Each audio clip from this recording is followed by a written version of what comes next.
Assalamualaikum warahmatullahi ta'ala wabarakatuh.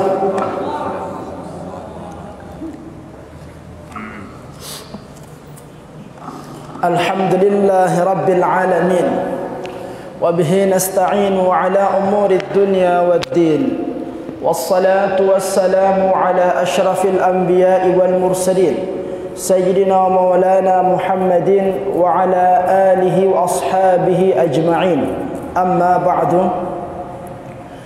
Ayol hadirun, pertama seperti biasa yang mengajak kepada kita semua untuk kita senantiasa bersyukur kepada Allah Subhanahu wa taala atas nikmat yang masih dianugerahkan kepada kita sehingga sore hari ini kita masih bisa berkumpul menikmati suasana Ramadan yang semoga semakin hari semakin bertambah ketaatan kita kepada Allah Subhanahu wa taala, semakin banyak bekal yang kita persiapkan untuk menghadap kepada Allah Subhanahu wa taala, dan semoga di sisa usia kita ini kita diberikan kesempatan untuk memperbaiki diri sehingga kita tercatat ke dalam golongan hamba-hamba yang muttaqun yang mendapatkan keberuntungan.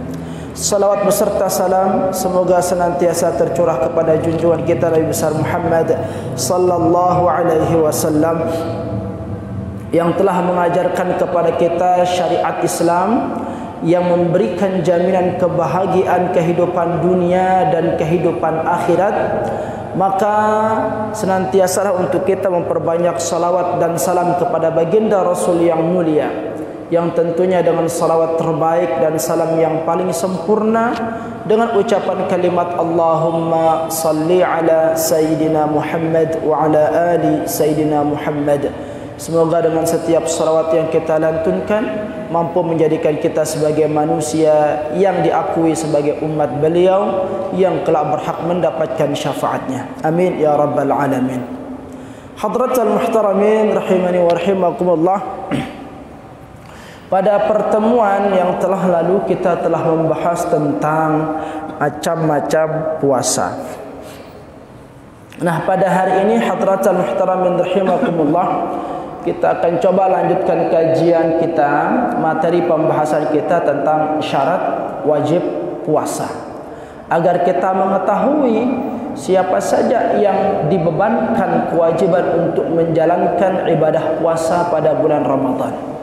Maka oleh karenanya hadratul muhtaramin rahimakumullah, ketahuilah sesungguhnya syarat wajib puasa yang pertama itu ialah orang yang beragama Islam. Ya, mungkin pernah dibahas oleh muallim-muallim kita.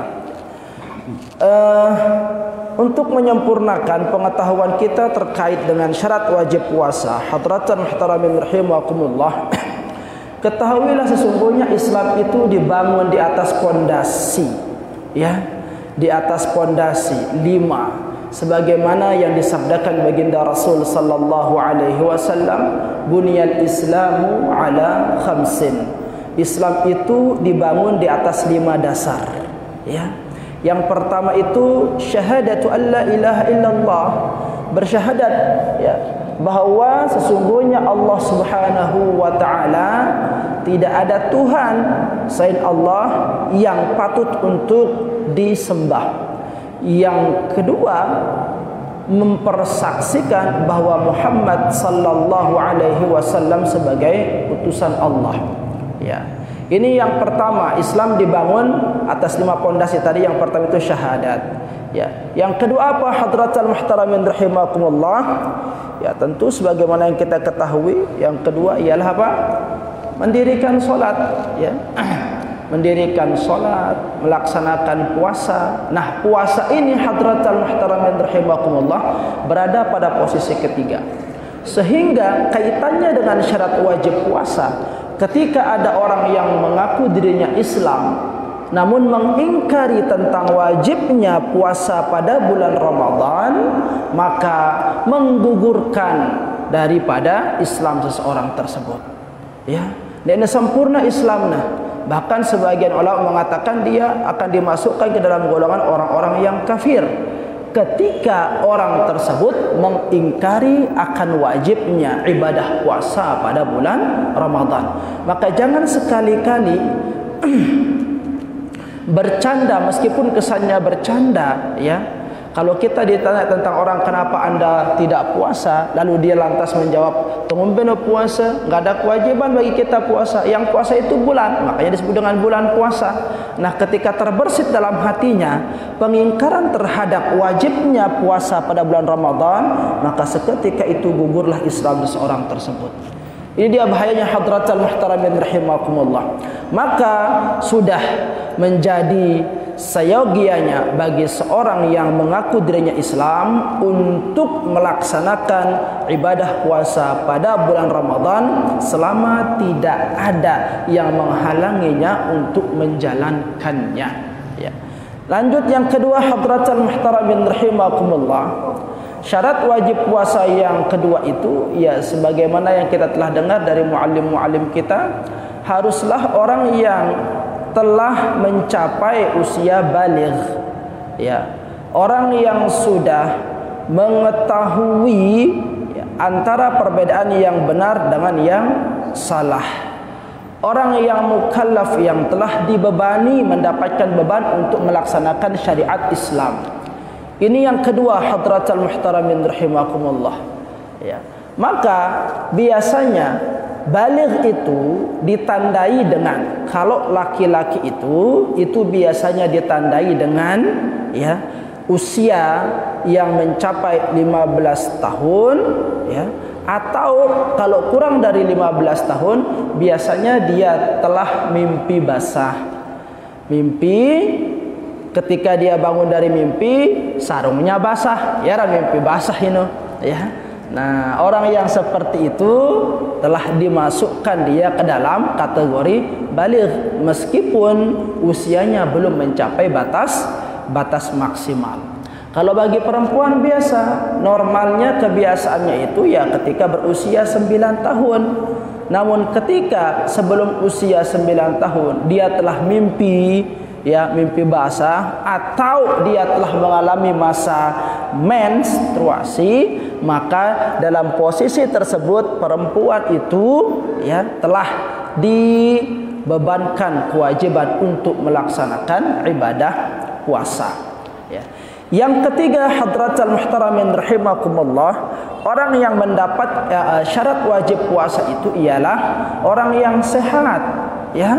Orang yang sehat jasmani, sehat rohani. Dia tidak sakit-sakitan, dia tidak punya penyakit yang akut misalkan, ya. Dia tidak terganggu kesehatan jiwanya.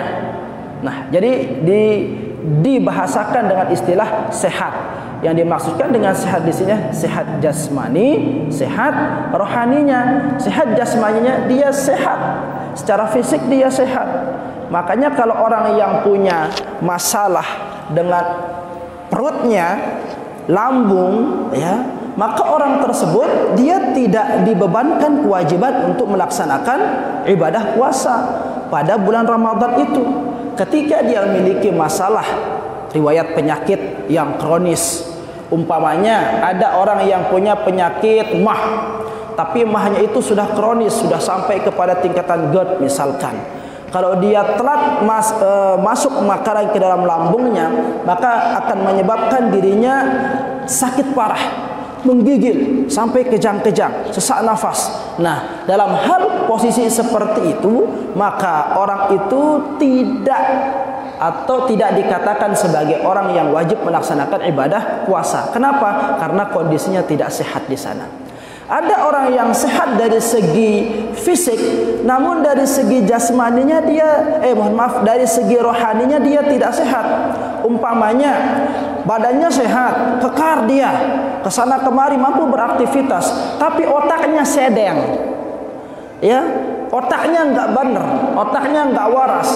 Juga orang yang seperti itu dikatakan tidak sehat, maka tidak dibebankan kewajiban untuk melaksanakan ibadah puasa, ya.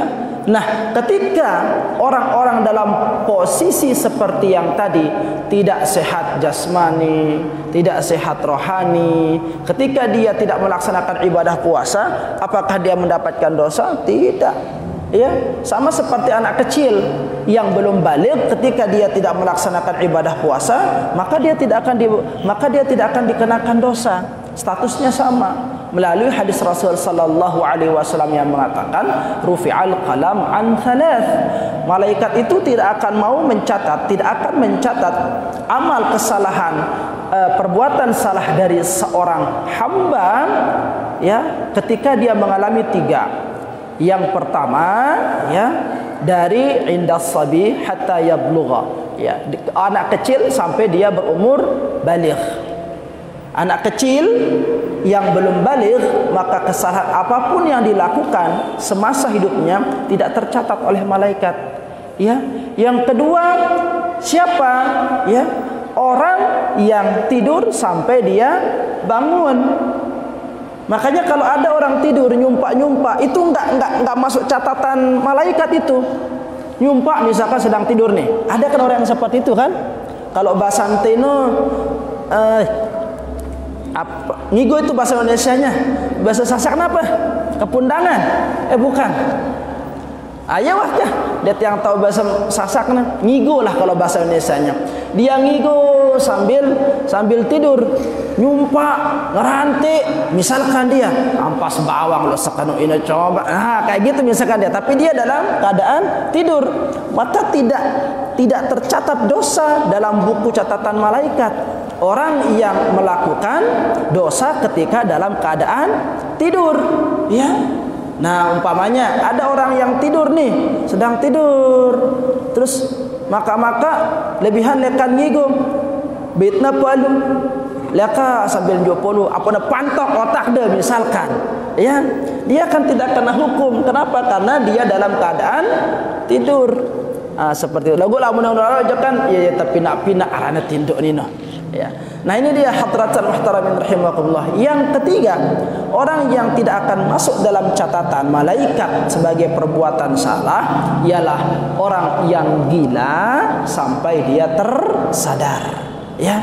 Nah, maka ketika orang tersebut mengalami gangguan akal pada bulan Ramadan, maka dia tidak dibebankan kewajiban untuk melaksanakan ibadah puasa. Nah, bagaimana umpamanya? Ya, bagaimana umpamanya ketika ada orang yang pada pagi harinya dia tersadar, ya, lalu dia mengalami gangguan di sana. Taruhlah lekan mangan sahur, ya, sampai sholat subuh sadar ya, puasa dia. Maka tema waktu tuha jogang ya. Bareh malak tokna tulak kesadarannya pas waktunya menjelang berbuka. Nah, orang yang seperti ini, apakah dia wajib qada puasanya atau melanjutkan puasanya? Maka orang yang tersadar dari gilanya, ya, orang yang tersadar dari gilanya, puasanya dia tidak dinerekeng puasanya di jero ino, ya, namun tetap ada kewajiban untuk imsak, menahan diri dari makan dan minum untuk menghormati Ramadan, ya, dan nanti dia wajib qada. Seperti itu, ya.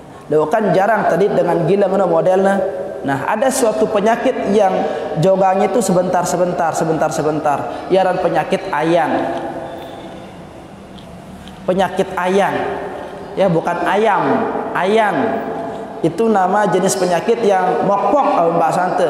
Lamun datang mokpoknya jogang dia kayak gitu. Tapi nanti beberapa waktu kemudian dia tersadar. Nah, ini dia untuk diperhatikan hadratan muhtaramin rahimakumullah. Jadi yang ketiga itu syaratnya harus sehat, ya. Yang keempat, hadratan muhtaramin rahimakumullah, ya, syarat wajib puasa itu yang keempat itu adalah muqim, berdomisili, ya, tinggal di suatu tempat yang menetap. Ini dia, maka bagi orang yang musafir itu tidak dibebankan kewajiban untuk melaksanakan ibadah puasa. Artinya apa? Dia boleh memilih antara puasa atau tidak. Ya. Ketika dia mampu berpuasa, maka silakan. Tetapi ketika dia memilih untuk tidak puasa juga tidak masalah. Tidak tercatat dosa di sana, tidak tercatat pelanggaran, ya. Karena kewajiban puasa itu dibebankan bagi orang yang muqim, ya. Namun sebagaimana yang kita telah ketahui bersama hadratal muhtaramin rahimakumullah, tentu muqim itu memiliki ketentuan. Tentu musafir itu memiliki ketentuan. Tidak semua orang musafir itu diberikan kelonggaran, kemudahan untuk tidak berpuasa, ya. Jadi di antara syarat musafir itu baru dia boleh untuk tidak melaksanakan ibadah puasa, ya tentunya yang pertama dia harus mencapai kriteria musafir itu sendiri. Di dalam mazhab Syafi'i baru dikatakan musafir kalau dia telah menempuh suatu jarak yang masafahnya itu 2 farsakh, ya. Kurang lebih sekitar 81 atau 88 kilometer. Ini jarak tempuh minimal 81, 88. Ada yang mengatakan 81, ada yang mengatakan 88. Kalau diambil tengah-tengahnya 84. Ya. Ini dia. Maka kalau pelungguh misalkan dari Mamben pergi berdagang ke Aikmal, pergi berdagang ke Masbage, pergi berdagang ke Jelojo, lalu pelungguh tidak puasa di sana, ya, maka belum boleh untuk kita tidak berpuasa kalau jarak tempuhnya itu belum mencapai batas minimalnya itu, ya. Nah, ini dia hadratul muhtaramin rahimakumullah. Lalu yang kedua, ketentuan dari musafir itu baru boleh, ya, baru boleh untuk memilih tidak berpuasa ketika musafirnya itu dilakukan bukan dalam rangka maksiat. Ya, sekali lagi, musafirnya itu bukan dalam rangka maksiat.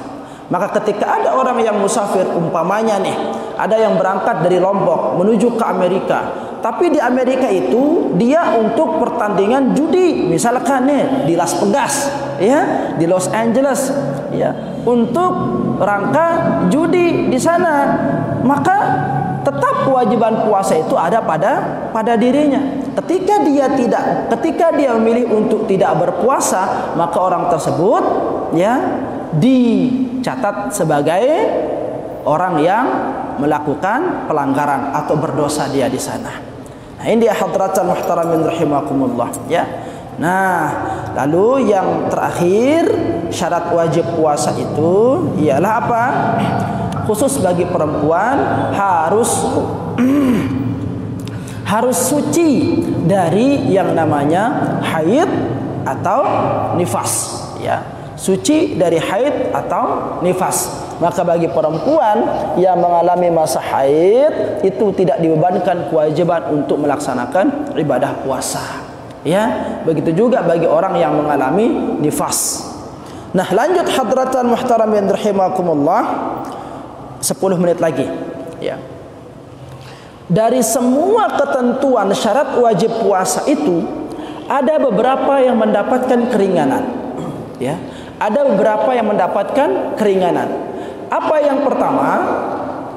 Orang yang mendapatkan keringanan untuk tidak berpuasa, yang pertama ialah tadi orang yang musafir, atau kata lainnya tidak muqim, ya, musafir. Ini dia. Tadi sudah kita jelaskan musafir yang seperti apa yang menyebabkan dia boleh untuk berpuasa, sudah tadi kita bahas. Yang kedua adalah orang yang marid, orang yang sakit atau tidak sehat, ya. Maka dua orang ini adalah golongan pertama yang boleh memilih antara dia berpuasa atau tidak berpuasa. Namun ketika dia memilih untuk tidak berpuasa, maka tidak tercatat sebagai orang yang melakukan pelanggaran atau kesalahan. Dalilnya mana?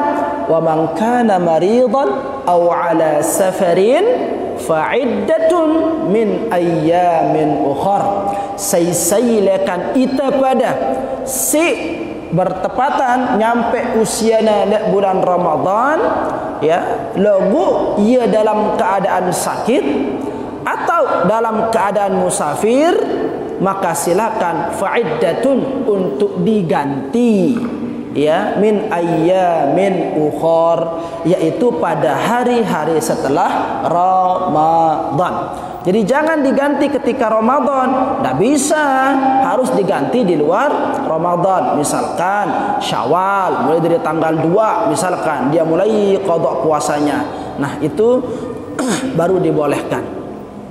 Lanjut yang kedua, hadratal muhtaramin rahimakumullah, siapa orang yang diberikan keringanan untuk boleh tidak berpuasa, setelah tadi pertama orang yang sakit, lalu yang kedua orang yang musafir, yang ketiga, mohon maaf ya, dialah orang yang lansia, lanjut usia, tua renta, tua loka, bahasa sana kayak gitu.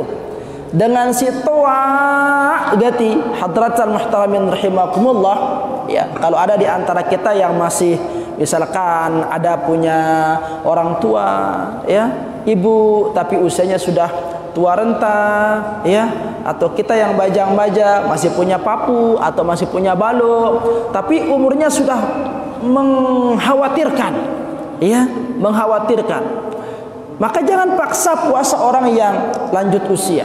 Orang tua kita yang sudah tua-tua, papu kita yang sudah longgor-longgor, jangan dipaksa untuk melaksanakan ibadah puasa. Kenapa? Karena untuk bertahan hidup saja susahnya minta ampun, kita lihat dia.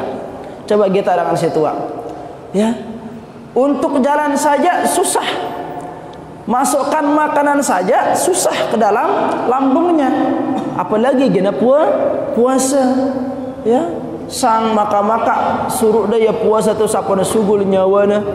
Ini dia. Nah, kita sebagai anak di sana itu harus memperhatikan orang tua kita, ya. Dendek lantas gara-gara kita puasa atau gara-gara untuk berhemat, aku terpaksa dengan tua te puasa letono. Dendek ida ama ida ina puasa tono, masa ada kalah si papun dah, ya do, dede dah sampai ngono, ya, popo dah misalkan paksa dah, ida ndak gawe dah tua jadi manusia, dek dua puasa kita te, jangan seperti itu, jangan dimarahi, jangan dimaki-maki, ya. Biarkan saja untuk dia tidak berpuasa. Kenapa? Karena Allah memberikan kemudahan bagi orang-orang yang sudah lanjut usia. Bedalilna wa 'alal ladzina yutiqunahu fidyatun ta'amu miskin. Dan adapun bagi orang-orang yang sudah tua renta, yang lemah dalam kehidupannya, maka dia boleh untuk tidak berpuasa dan tidak wajib pula untuk menggantinya. Ingat, ini beda dengan yang tadi dua di atas, ya. Kalau orang sakit sama orang musafir, dia boleh tidak puasa, namun wajib qada, wajib ganti. Nah, khusus bagi orang yang sudah tua renta, dia tidak wajib puasa dan tidak wajib qada. Ya, ingat, tidak wajib puasa dan tidak wajib qada. Namun, ya, dia wajib fidyah. Dia wajib fidyah. Ya. Bagaimana fidyahnya? Ya, fidyah orang yang tua yang tidak mampu melakukan puasa itu ta'amu miskin. Dalam setiap hari yang dia tinggalkan, sebagai fidyahnya atau sebagai tebusannya, dia harus memberi makan satu orang miskin. Satu orang miskin. Jadi makan dengan porsi normal, memberikan makanan dengan porsi normal. Kalau di Indonesia makanan orang itu nasi, maka silakan dipersiapkan, ya, nasi beserta lauknya, ya, beserta disapnya kalau perlu, ya, buah-buahnya, berikan kepada orang miskin. Jangan kepada tetangga yang kaya, kepada orang miskin. Itu dia fidyahnya atau tebusan bagi orang tua yang tidak mampu melaksanakan ibadah puasa. Ya, bisa enggak diuangkan? Kalau kita kembali kepada dalil, maka jelas fidyah bagi orang yang meninggalkan puasa itu memberikan makan orang miskin. Tetapi menurut jumhurul ulama boleh untuk kita mengganti makanan tersebut dengan nominal yang seharga dengan makanan tersebut, ya, dengan nominal seharga dengan makanan tersebut.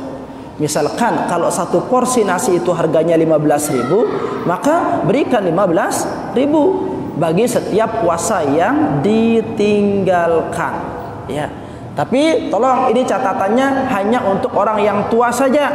Lalu jangan kita yang masih segar-segar ini berusaha meninggalkan puasa, coba-coba meninggalkan puasa masih gimana? Sejelong enggak 15 yu, ku kali telung dasa kapan ku penuh. Misalkan seperti itu.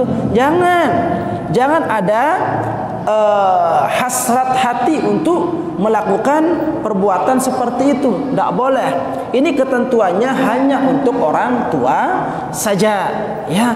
Nah, kalau uang tersebut mau diberaskan, boleh apa tidak? Bisa juga, tetapi catatannya adalah harus dengan makanan pokok setempat. Jangan orang mamban pelungguh de kasih dia tepung umpamanya, ya. Jadi harus sesuai dengan bahan pokok daerah setempat tersebut, ya. Berikan beras. Berapa ukurannya? Ya 1 mud. Berapa itu? Kalau takaran aslinya itu ya sekitar 83, sekian, ya. 800, ya. 830 sekian miligram, ya, miligram. Artinya apa? Belum mencapai 1 kilo. Belum mencapai 1 kilo. Nah, tapi kalau mau digenapkan ke 1 kilo maka tidak masalah, ya. Mau digenapkan menjadi 1 kilo maka tidak masalah. Nah, jadi seperti itu. Nah, ini perbedaan antara orang sakit atau orang musafir yang meninggalkan puasa dengan orang yang tua renta yang meninggalkan puasa, ya.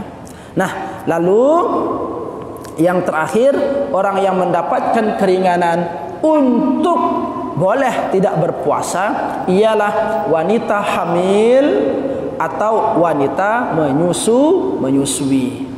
Maka ketika pelungguh sedang ngidam berat, ya, boleh untuk tidak berpuasa. Pelungguh sedang hamil besar, boleh untuk tidak berpuasa, ya. Jikalau dengan berpuasa itu akan mempengaruhi kesehatan janin, akan mempengaruhi kesehatan anak yang ada di dalam perut, maka tidak ada beban kewajiban untuk melaksanakan ibadah puasa di sana, ya. Lalu orang yang menyusui juga seperti itu, kan dianjurkan untuk menyusui selama berapa lama ibu-ibu? Pira suena anjuran dengan nyusuin anaknya? Pira 2 tahun. Nggak pintar bapak-bapak, ya. Bapak lebih pengalaman. Ya, 2 tahun. 2 tahun anjuran untuk menyusui anak. Nah, maka berpotensi bagi ibu-ibu untuk rusak puasanya itu selama berapa? 3 tahun. Setahun masa hamil, 2 tahun masa menyusui. Ini dia, maka berat bagi perempuan itu, ya. Kasihan ibu-ibu itu, ya. Namun bagaimana bagi ibu-ibu yang hamil atau menyusui, dia tidak berpuasa, ya, maka dia boleh untuk tidak berpuasa, namun dengan catatan dia disamakan dengan orang yang sakit statusnya. Dia boleh tidak berpuasa pada bulan Ramadan, tetapi wajib qadha, ya. Tapi kadang-kadang ada ibu yang tidak puasa sepanjang tahun, tidak puasa-puasa. Ina kan dia ada puasa, ku betian anakku, ya. Tahun depan ketuan datang Ramadan lagi ditanya, kan dia ada puasa ina, kita nyusuin. Tahun depan ditanya lagi, kan dia ada puasa, kan dia demen puasa, kita nyusuin. Tahun keempat ditanya, kan dia demen puasa-puasa, nak aku betian malak. Ya.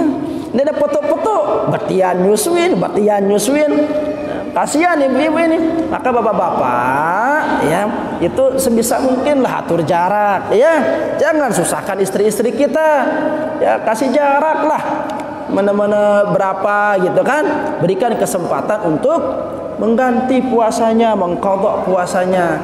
Ya, makanya program KB itu diselenggarakan bukan untuk memunahkan keturunan, bukan untuk membatasi keturunan, tetapi untuk apa?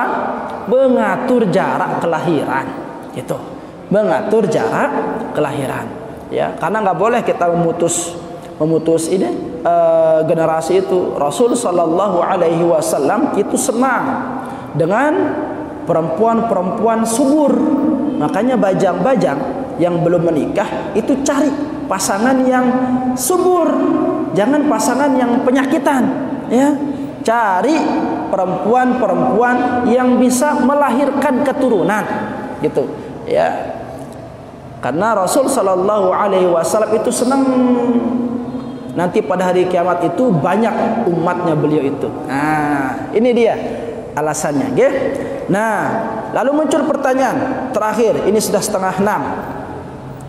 Terakhir, bagaimana dengan ibu-ibu yang haid atau hamil atau menyusui yang tidak melaksanakan puasa pada bulan Ramadan, lalu lupa atau lalai mengganti puasanya, mengqadha puasanya sampai datang Ramadan berikutnya.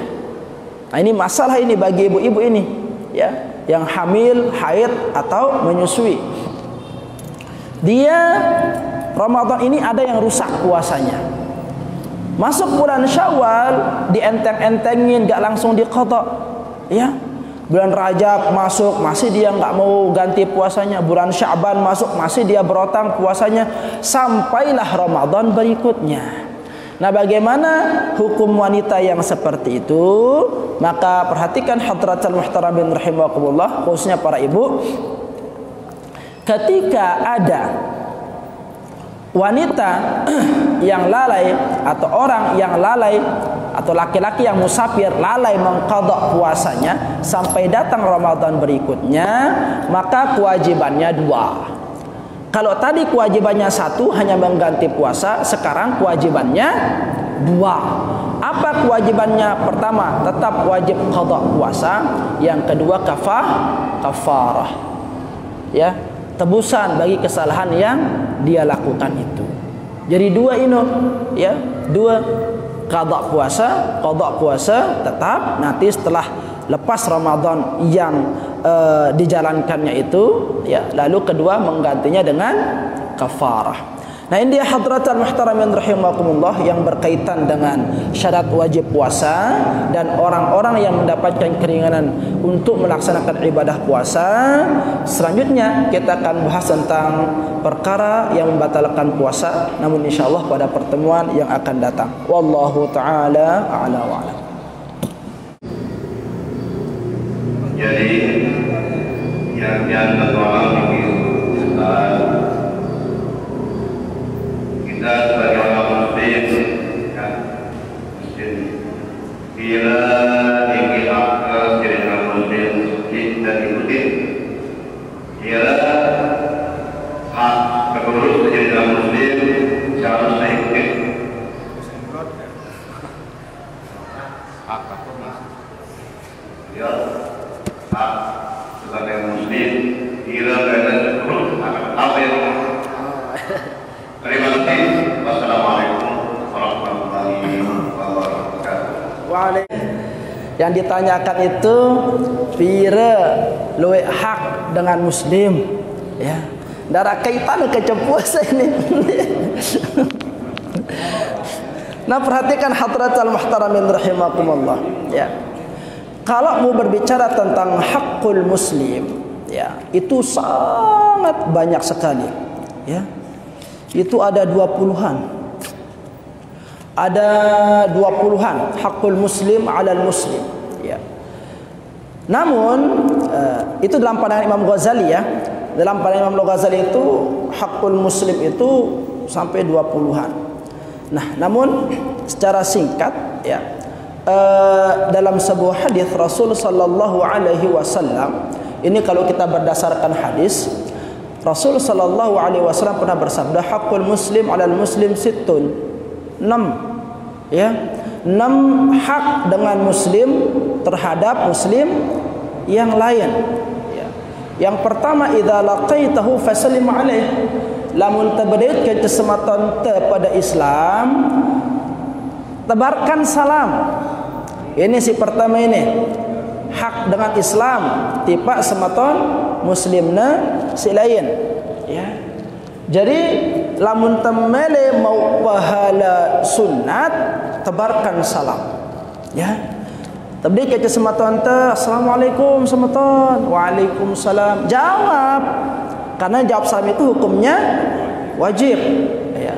Nah, satu-satunya di sini perkara sunat lebih tinggi, lebih banyak pahalanya dibandingkan dengan pahala wajib, yaitu khusus pada pembahasan salam. Ya. Lamun solat antara solat si wajib ke solat si sunat, pilihan jelas pahala solat si wajib. Puasa wajib ke puasa sunat, pilihan pahalana puasa wajib.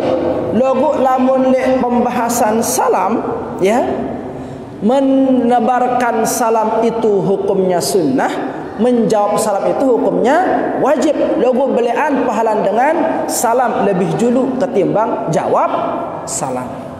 Ini dia. Maka budayakan salam itu ya. Beri kaca sematon jari leruru assalamualaikum dan ila ya. Tak kita le engkal misalkan sekira nampakan nih, tak le engkal, tak le keri, tak le cidomo, tak le mbembe, beri kaca sematon salam, assalamualaikum, waalaikumsalam. Yang dari atas kendaraan ketemu sama saudaranya, assalamualaikum, waalaikumsalam. Seperti itu budayakan salam ya. Nende kadang-kadang di narak masalah apa-apa sabangina sematon jari anda salah asinah ngeniong ko nende. Jadi salam itu bagus untuk mempererat ya. Dalam sebuah hadis dikatakan jikalau seorang muslim berjumpa dengan saudara muslimnya yang lain ya, terus kemudian dia berjabat tangan ya, bermusafahah, berjabat tangan ya, maka Allah akan menggugurkan dosanya sampai tangan tersebut dilepaskan. Jadi selama pelunggu berjabat tangan, selama itu pula Allah menggugurkan dosa kita. Sejam bersalang anting ini okunda ya, sejam na guguran dosa ante si Allah Subhanahu wa taala. Ya, akan ini logo ini sesuai lalu ya. Ya, setengah jam. Ada dengan salam setengah jam. Assalamualaikum. Ini aran dan bentek aran ini nanti. Nah, yang penting kita menebarkan salam ya. Wa idza da'aka fa'ajibhu. Lamun ara dengan ngundang itu datengin dengan ya. Kalau ada orang ngundang itu, mesila itu, berusaha untuk hadirin pesilaan batur. Ini yang kedua. Dendek mina-mina alasan. Kadang-kadang lamunah besur dan milih datengin sama tuan jari nah. Jadi yang penting itu silaturahim, bukan makan-makannya. Ya. Ini kadang-kadang lamunah pesir, lamunah gendut ya anak, salaman itu kan dia mau. Ini alasannya gara-gara iwah kenyang ini. Ya, coba lamunah nama mangan encong. Jadi jangan kita silaturahim itu hanya karena alasan perut saja. Ya. Apalagi wa idza tansanha wa idza tansahaka fansahhu. Lamun ara dengan nyandang nasihat tipe itu nasihatin. Dan dia pelit le ilmu. Itu maksudnya, ya. Lalu wa idza atasha fahamidallah. Lamun ara semata jarin tebersin, doakan dia. Doakan dia semoga dirahmati oleh Allah Subhanahu wa taala. Dendek teja dengan dengar te panasri misalkan bakseng corona hida jadi positif hida. Jangan doakan begitu. Doakan yang baik, yarhamukallah. Semoga Allah merahmatimu. Nah, lamunlah doa yang kita ngangkatna jawab ya. Apakah jawabannya? yahdikumullah. Semoga Allah menuntunmu, ya. Lagu syaratnya harus mengucapkan alhamdulillah lamun tebak sengino. Hacih alhamdulillah. Baru kita doakan dia yarhamukallah. Lamun dia jawab alhamdulillah dendek. Syaratnya harus alhamdulillah. Haji terus langsung tidak berhak dia untuk mendapatkan doa kita.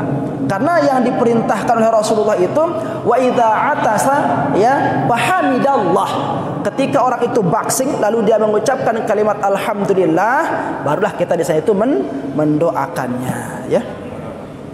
Nah, itu dia hadratul muhtaramin rahimakumullah. Lalu yang keenam, yang keempat dan yang kelima, ya, kewajiban atau hak muslim kepada muslim yang lain itu lamun sakit pada jangu semeton jarinta, lamun membeli nang dunia pada atong ya tipa pemakaman. Nah, ya, ini dia 6 dari hakul muslim al muslim yang tentunya si olasan ino malik insyaallah launa pada bahas si guru-guru le khusus pembahasan.